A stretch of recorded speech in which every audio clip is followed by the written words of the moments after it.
संसद भवन में कार्यवाही शुरू होगी, ये सेंगोल हम सभी को प्रेरणा देता रहेगा।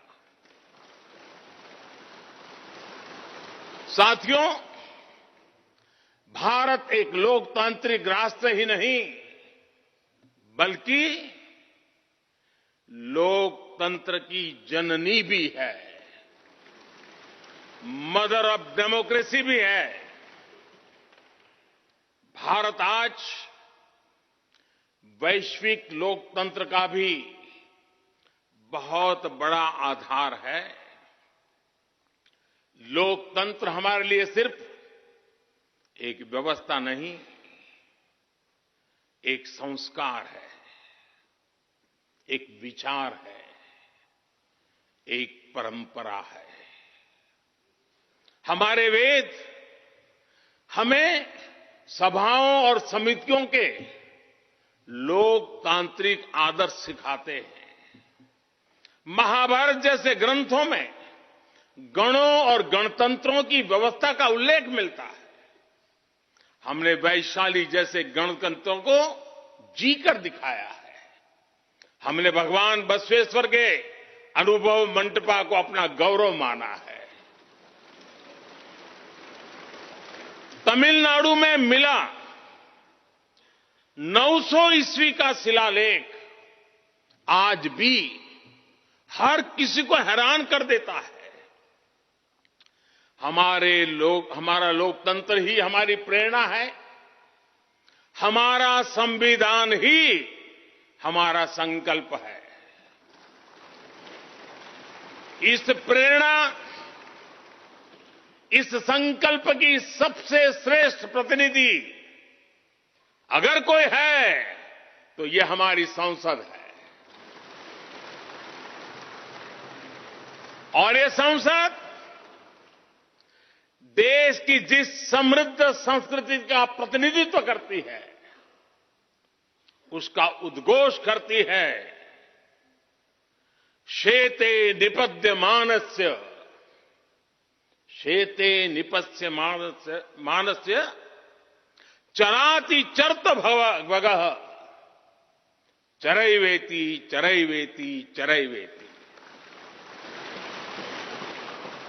कहने का तात्पर्य, जो रुक जाता है उसका भाग्य भी रुक जाता है, लेकिन जो चलता रहता है उसी का भाग्य आगे बढ़ता है, बुलंदियों को छूता है। और इसलिए चलते रहो, चलते रहो। गुलामी के बाद हमारे भारत ने बहुत कुछ खोकर अपनी नई यात्रा शुरू की थी।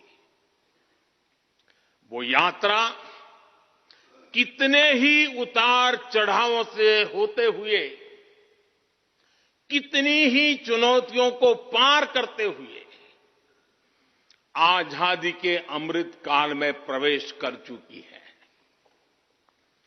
आजादी का ये अमृत काल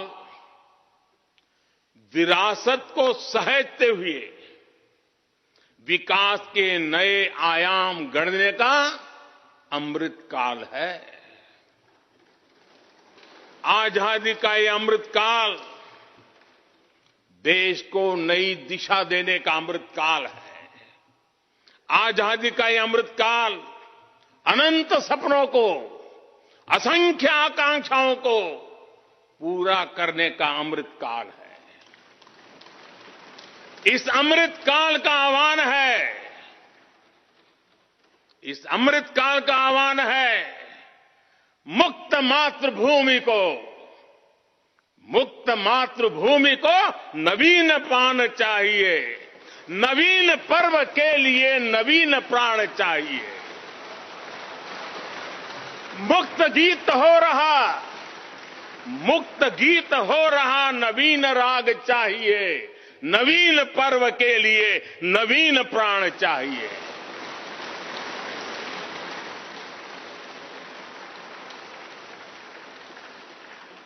और इसलिए भारत के भविष्य को उज्जवल बनाने वाली इस कार्यस्थली को भी उतना ही नवीन होना चाहिए,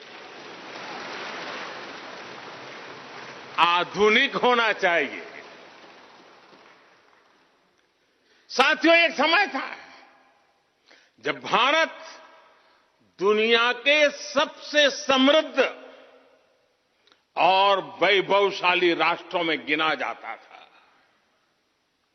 भारत के नगरों से लेकर महलों तक, भारत के मंदिरों से लेकर मूर्तियों तक, भारत का वास्तु, भारत की विशेषज्ञता का उद्घोष करता था।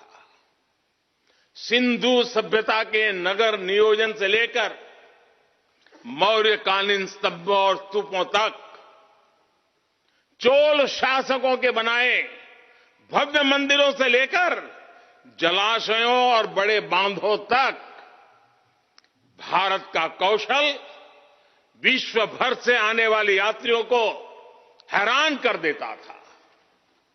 लेकिन सैकड़ों साल की गुलामी ने हमसे हमारा ये गौरव छीन लिया। एक ऐसा भी समय आ गया जब हम दूसरे देशों में हुए निर्माण को देखकर मुग्ध होने लग गए। 21वीं सदी का नया भारत, बुलंद हौसले से भरा हुआ भारत,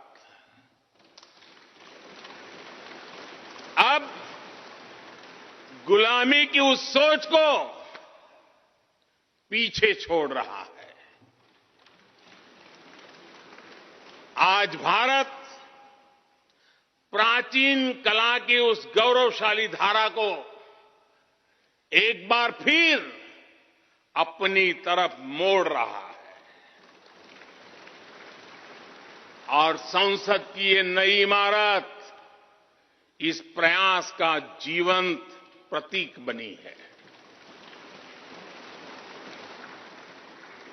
आज नए संसद भवन को देखकर हर भारतीय गौरव से भरा हुआ है।